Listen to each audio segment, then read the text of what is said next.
Shalom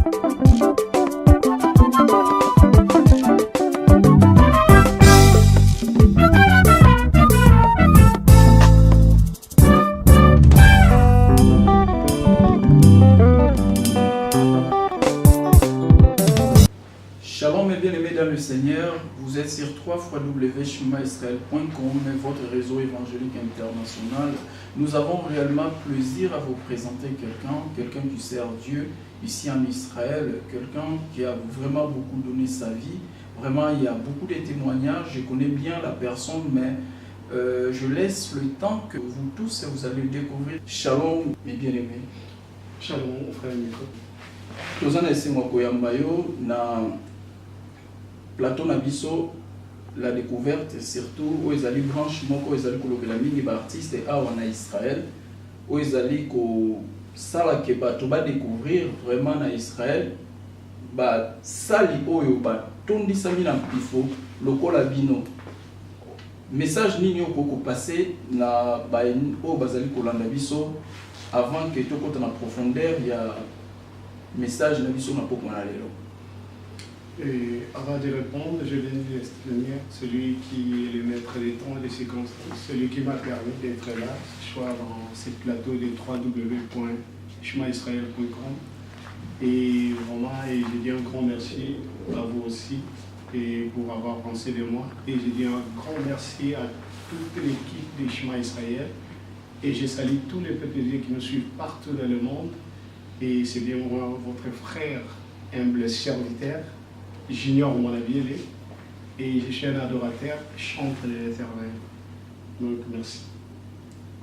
Vraiment, ezali c'est mon mingi pour la biso parce que l'émission ezali na lingala mais koki ko ezali un peu bilingue pour permettre biso na ba moko to ko prononcer te na lingala to et permettre biso to sur en français.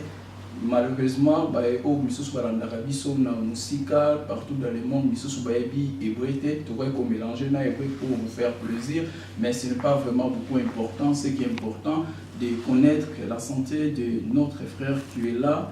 Il s'appelle Junior Mwanabiele. Bientôt là, nous allons la découvrir. Bonne santé et puis activité, je ne sais pas au combien niveau nini. Payer bisabato, osa kusala musala nini. Parce que tu as bien le cours de Moussel Nanzambe, dans le domaine qui se représenter, comme ça, va découvrir dans le profondeur. Oui, santé, ça va, par la grâce de Dieu, ça va. Nous avons fait ça, Makashi, Nangolo, Nae, Toza, Awa, Tozo, Koba, pour servir Nanzela, Loyembo. On met dans le Kabamotu, Yaoya, Pesainga, de la monarchie, qui couvre par rapport à Pelo, à Salaki, à Obique. Ils cherchent des adorateurs pour adorer à l'esprit en vérité. Et moi, comment on a ça dans Zambé, dans le Yembo. Et c'est ça. Waouh! Dans le Yembo, batu mingi bazali koyemba ndenge toyeba pe batu misusu mokili batia kombo ya Nzambe. Batia kombo ya Nzambe mais basalela ka bango batu ya mokili. Menga na lingi na yeba. Ozali chantre, simple, compositeur, tous alliés chrétiens, né chrétiens, mais musique et nassima. Tous alliés déjà dans la famille musicale ou interpréteur qui peut-être grand frère, tous membres de la famille, ou peut-être que les commençants pour l'andabiso, bah éviter. Il y a un mot peut-être qu'il y a tiré qui auto, les alliés réellement qui on dit là Nzambe, ou bois comme Sumu, né ou yamba appel wana ya kuyembelaye. Oui, il y a beaucoup de chrétiens et nous avons né de nouveau. On a yamba Sunabo Moedanga, mon conjugué, mon big sinanga. Et je suis baptisé par immersion. Donc, nous avons lobby, on a eu des cabos, nous avons Pesanga. On a voté la famille pour les qui sont catholiques, pour l'Union Sobaïbi, nous avons collé la Congo. Ezalaki ba liyamba liboso ezalaki na mboka ezalaki catholique nde ba parents ba ndeko komema biso et ti kokola nde tellement pe na ba ndeko kolinga musique mingi tozali na orchestre mo ezalaki tellement na botani na commune Ngaba et comment ezalaki vers la Kunta bon bana bananga ba peut-être ba boye bango na ba né on est là-dessus ba 90 ou ba 89 bio moi vous avez pas la miqué vraiment tout les ba première fanatique au Vanda ya boyo kara musique na bango donc ezaki lo moko ezaki kolinga musique d'abord wana bana na se convertir de kokola après na ba 2003 ou 2002 sur la possibilité des avec une invitation et à ser Moranda à Bensenga et avec une convention on ça quelque part de laquelle vous participer bon vraiment na wanande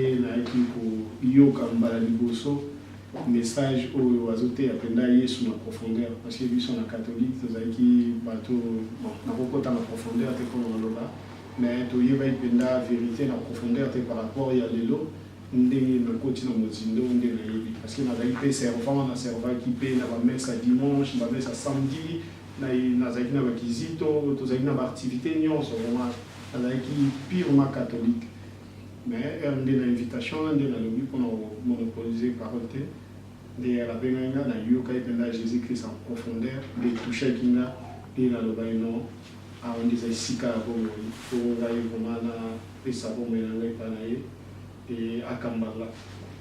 C'est ça. Vraiment, ni au empêcher que peut-être au s'intégrer mais plutôt au sauter premier au côté na musique aux anamolero.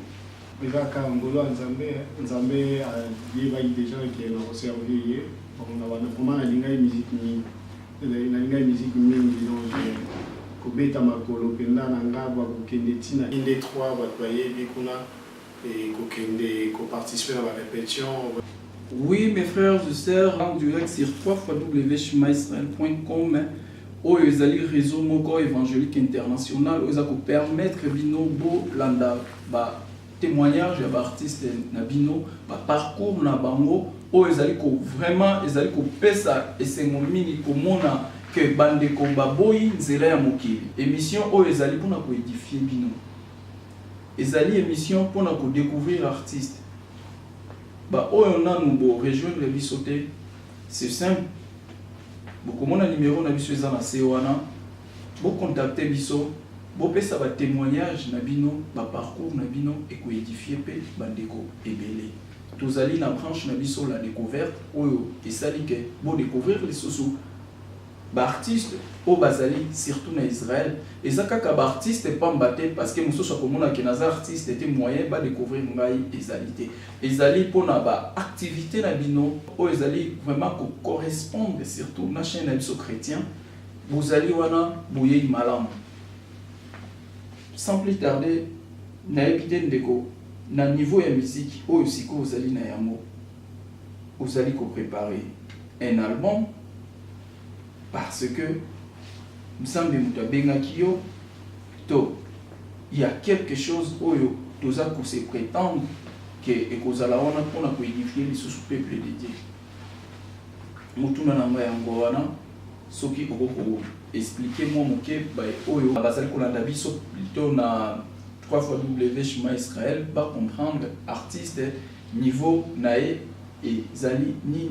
Merci pour le mutuna et na pensé à tant moment la vie dans la région Marosa l'album et vraiment par la grâce de Dieu il va répéter les va composer mais nous avons à saler dans Ngolo à vraiment méditer parole et qu'on sopa na c'est en colonai en disant nous sommes tous les inspirés à banzer de les mais bon par rapport à moyen de na côté studio na vous préparez quelque chose où il y a 2 volumes donc premier volume et il y a 8 titres deuxième volume il y a 8 titres mais le premier volume c'est Silaki donc le titre en gros il y a preuve d'amour donc titre en gros il y a preuve d'amour donc volume 1 c'est Silaki il y a 8 titres donc on a bandit le premier chant il y a deuxième volume où ils appellent sur 8 titres. Bino bandeko oyo déjà bo soutenant mingi mokili peut-être au lobby ngai pe na ngana salela nzambe mais nanu na éviter na salela na domaine ni na yembaka te nabinaka te, nabetaka nzenze te, nabetaka eloko moko te, nakoki kosala nzambe na modèle nini. Ezali simple. Kobeta nzenze to kobeta biloko wana yango wana te ekopekisa yo kosalela nzambe. Mais na ba moyen na yo, le fils quand rien soki ozali kolanda biso, au contacter frère, akopesa so ba contact na ye po na ko soutenir album oyo, soki okozala distributeur boye malamu, soki okozala moto oyo kozwa puisse na maboko ya ndeko pour que osala nango oyo nyonso olingi selon Saint-Esprit ndinga komema yo. En tout cas, frère azali prêt pour na ko répondre surtout na ba proposition na bino. En tout cas, bo sanate, bo aimer page na biso Shima Israël, bo aimer site na biso, bo partager yango oyo ezali important. Wana pe ezali moko ya soutien oyo ezali kokute nango rien du tout. Sans plus tarder, soki toko koyeba première chanson oyo koma oyo nzambe esifiraki yo ya liboso, soki tokoki koyeba ekozala titre nini pe olinga koloba nini kati na nzembo wana? Ouais, titre liboso eza bolingo nde nyonso atangaki na mokanda na Matthieu ndenge Jésus-Christ azosala conversation na moto azalaki na bozwi ebele, et vraiment par rapport ya conversation na ya kososola oyo biso bato tolingaka yango nde nzambe alingaka te. Par rapport ya oyo histoire wana bao batanga Bible bayebi iyo nazoloba mpona moto abozwi ndenge ako otuna Yesu nini oki osala mpona okota na bokonzi ya likolo. Yesu ayebisi ye abi sala boye alobi na sala, sala boye alobi na sala, sala boye alobi na sala. Abi eloko etikali eloko moko te, ka bozwi nyonso ozala yango zwa mbongo na yo mpe sala babola nde komona bokonzi ya likolo. Mais eloko ekamusala moto wana azalaki dessus azonga comme si donc eloko na comprendre ayaki na message na ye oyo ezalaki contrairement na oyo ya Nzambe. Parce que lelo biso bachrétien ebele bazo approcher Nzambe et avec bapensée na bango, bazo approcher Nzambe na bapensée na bango. Donc oyo Nzambe alingi biso tosala bazosala yango te, bazosala le contraire. Oyo mpe biso tolingi nkolo asala, nkolo mpe azosala yango te. Donc vraiment des messages que nous est important pour nous voyer ça va ndeko et être toujours approché devant Nzambe vraiment tout tika ya kamba biso selon pensée na ye, selon ba plan na ye pour na biso bato tout tika go approcher Nzambe avec ba pensée na biso moko. Oui, bandeko na ngai nayebi ke bolandi explication ya ndeko junior mwana biele oyo a commis ba chanson ebele mais chanson ya liboso ezalaki bolingo. Bandeko eloko moko oyo nalingaki naloba émission tolobaki ezaka mpona kodécouvrir nano artiste te ekoédifie mpe bino. Oyebi bolingo eleki nyonso, bolingo eleki nyonso, oyo azangi bolingo akomona Nzambe te. Wana eza ndenge Bible ndenge elobi. Omoni moto abozwi azana nyonso pona ya mona même souffle ekoma nango point moko particulier pona ye, mais amona eke eloko nini aza koluka lisusu na mokili. Mais ntango bayebisaki ateka nyonso oyo ye apesa babola nde ekomaki mama na likambo. Ndeko ondimolaki biso nzembo, mais nalingi osala extrait mwa moke po bato balanda même mélodie wana oyo bakoki koyoka, parce que bato bakoma kolanda musique nanu balandi mélodie na nsima bayeko comprendre parole après. Soki okokosalela biso morceau moko ya moke oyo elobi moto oyo elingi moto yango Nzambe aza koboya, nalingaka parti wana mingi.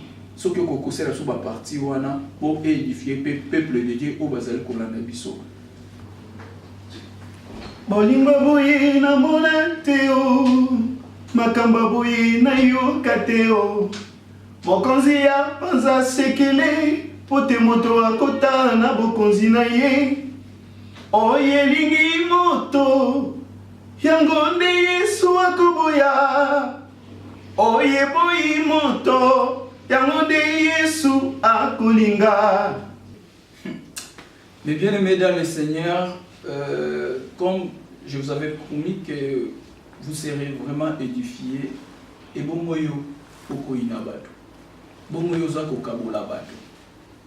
Est-ce que comme tout n'a te sort na ezali wapi?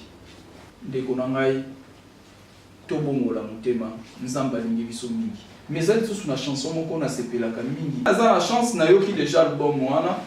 En tout cas, nazo ça l'appel na bino ba bailleur de fonds pour soutenir bandeko oyo. Baza ko sala la nzambe na bosolo surtout frère na biso aza déjà dans le studio, azali ko enregistrer et puis aza ko continuer ko koma, azali ko dépenser na mutu azwaka. Mais ba bailleur de fonds tout ça bino appel pour soutenir bandeko vraiment et kozala malamu mingi. Oyo lobaki parole moko bimisa ki olobi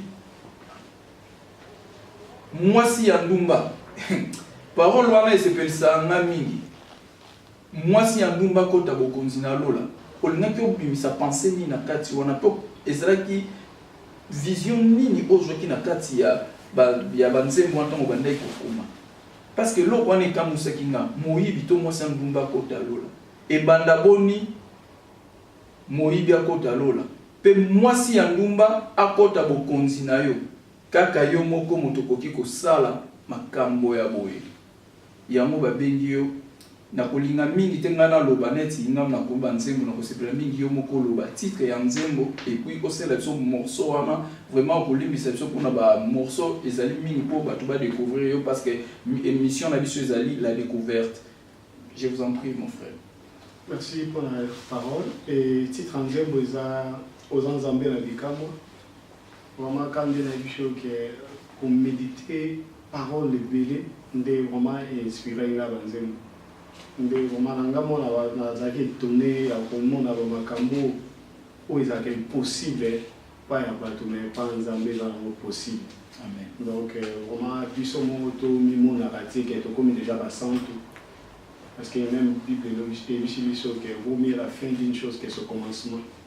Vraiment ce côté là Moïse wana ba vraiment azaki tinate na mission bato mais du fait qu'à pour reconnaître et à pour se repentir vraiment et que ça soit circonstance et ça là qui a à se repentir ndé angwana ekotisa yo konza likolo on a le champ de cause d'andanga qu'on se condamné il est encore temps de se repentir et il y a pour toujours un pico Nzambe ana capable de changer vie na yo ata ba bois qui on a quartier ba zo benga yo za fi moko za so indeni na éviter ba qualification so ba pesa ko ou bien aux ande ko mobali ba benga ka ona ba kombo nyonso mais d'ailleurs il y a biso ma ba espoir lelo ezala mutu moko a changer histoire vie na yo même la seconde ou qui va trois que on dit maté au comme peut utile dans la société et un jour aux vie à solo la au bisogno sto lugar le do bivin su esa isaka le lote banda bilonyo so nde amani lo na do yemba izaki ozanzambe na pika mwa ya ozanzambe na pika mwa Yesue ozanzambe na bika mwa kolo na tatoli monene na yo makambo salaka elekelaka nga moto nini na se ya kosala kayango kaka yo moko nde osalaka yawe nabengi yo elonga nanga ebanda boni moyibi akotalola ye mwasi ya ndumba amona lisekwa na yo pe mobebisi akoma toma Nzambe kaka yo moko nde yosala yango. Oui, mais bien aimé dans le Seigneur, tout cela qui n'a mingi ya koyamba de konabiso junior oyo vraiment à disposer tant uniquement pour répondre à une invitation à biso et zali et c'est mingi tout ça li yango pour le kumu ya nzambe et surtout pour na bino ba ozali kolanda biso et zali vraiment très important pour retenir ba parole oyo a kolanda biso a vraiment à aimer à partager pour évangéliser les sous-bandés comme sous pour que évangile ensemble et que des musiques ezali important pour la biso na Facebook na biso ezali Shima Israël et puis na beau aimer page na biso Shima Israël et surtout pe beaucoup na YouTube beaucoup ta beaucoup makaka Shima Israël sans oublier na grand suite na biso Shima Israël www.shimaisrael.com votre réseau évangélique international pour que nous musicater beaucoup mango en un seul mot pour comprendre la vidéo na biso ezali kuna ou azape na besoin ya ba nouvelle ya frère a kokuta yango kuna ou azali na besoin ya ko contacter ye a kopesa numéro na ye na sukato et koleka na bande d'annonce na biso et ko sala important. Papa bongo na bandeko oyo ba rejoindre nanu équipe oyo Shima Israël te bazali nanu mwa moke na kolala pongi okoki kolobela bango nini mpo bameka moke kolamuka ba ya ko rejoindre Shima Israël mpona baactivité na bango. Merci pour la vérité. Et la Yushi bandeko nyonso bazolanda biso vraiment site na bino nzambe asungi toujours ya biso mpe toza na Israël et comment vous s'expose à brancher et beaucoup de journées de chi. Et il y a un dernier espoir dans le show, encore une fois, que Jésus-Christ Azali, Père Jisaka, nous avons un témoin et nous avons un pour appeler ça témoignage. Comment ça va mon témoin à l'Ikamonde et autres zones, toujours un bateau Nanyo Yazali, on a tenu que Misayon Nico. Et si on vend des zones de la biso, on peut savoir qu'il y a une occasion, il faut profiter pour savoir parce que les signes sont les gens ils ont par rapport au niveau de la biso. Et beaucoup de monde a voulu que Kami était la Zoya pour qu'il y ait comme un nom à Souka. Merci pour l'invitation à Bilo. On va flatter et merci. Nous avons Apambola Bino, Apambola Papa Nico, et Papa Christian, et Apambola na Papa Jason, comment on a Frère Blodi, équipe mobile Shima Israël, et la réunion sur la zone de la Bichot, on a Apambola Bino aussi. Oui, Bandiko, Ozala Kibongo na. Vous avez dit bon, on a franchement sur la découverte et ça allait pour découvrir, pour faire montrer bien les Zali Israël, l'activité dans Bango.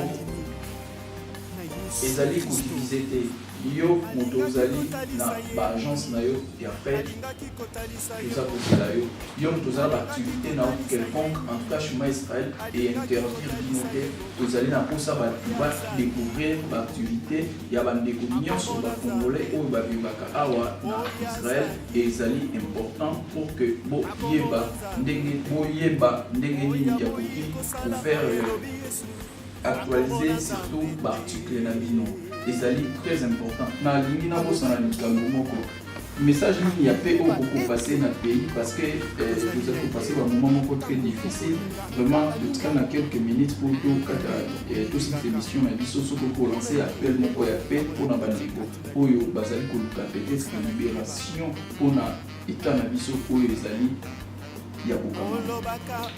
Merci. Ils ont vraiment un message pendant et nous chacun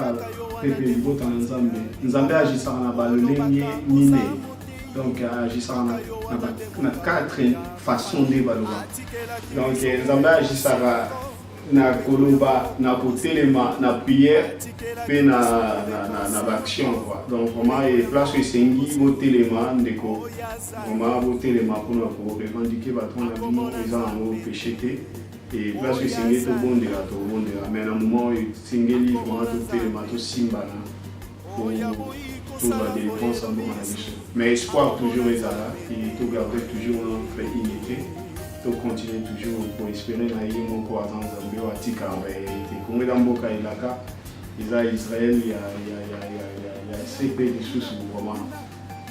Merci.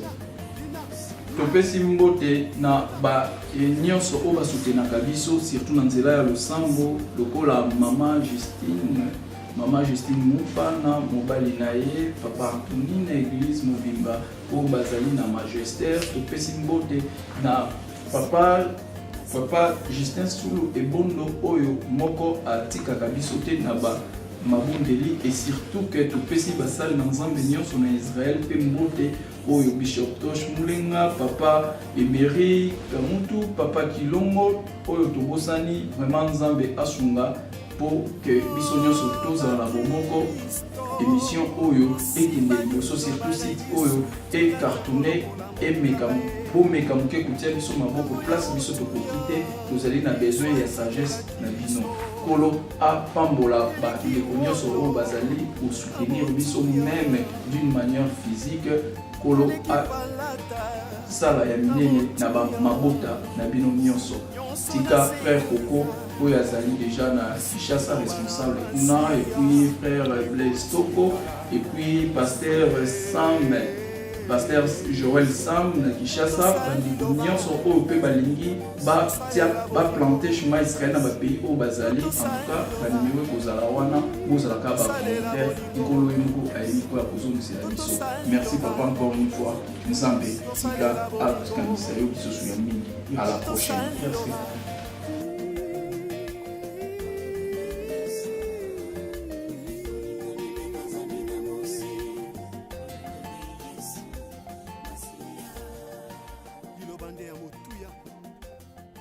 Bande oya tikela kibiso tozalaki bana na molimo